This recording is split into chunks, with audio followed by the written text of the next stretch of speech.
what's at the intersection of AI and democracy. I've spent the better part of the last week talking with a lot of folks about that, and I want to share some thoughts. I woke up this morning in Norfolk, Virginia, getting ready to fly back to Chicago, but I spent the last 3 days in Williamsburg, colonial Williamsburg, mostly at the College of William and Mary.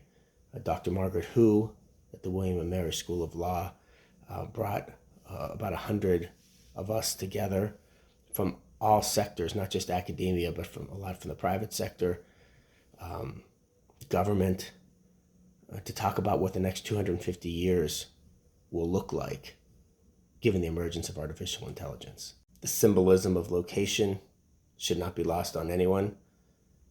The nation's oldest law school in Williamsburg, one of the important locations during the American Revolution at our 250th birthday, 250th anniversary, of course, of the Declaration of Independence.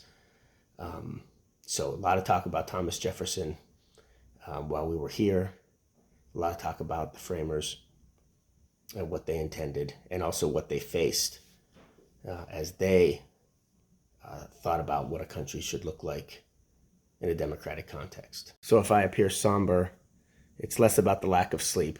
I've been losing sleep over thoughts of the future of democracy and how AI will either contribute to or detract from that for some time. It's really that talking with all of these folks from around the country, from around the world.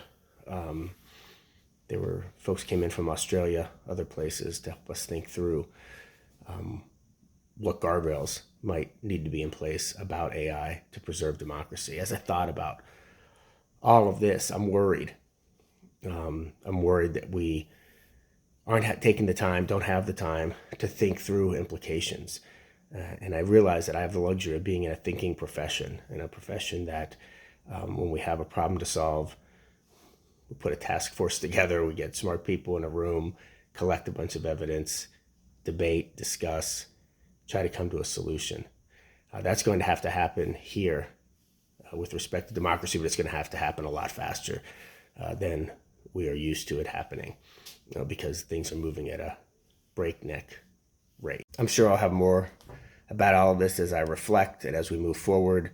This was a starting point for this group. The idea was to take the whole year of 2026 on the 250th anniversary of the Declaration to map out a plan, to get the right people in the right rooms, to be thinking about this, and to find the funding to raise awareness and to do what needs to be done on the legal side.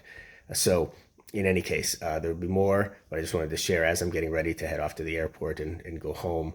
I just wanted to record these ideas and as a little teaser for maybe what's going to come in 2026. I'm going to be thinking about this a lot.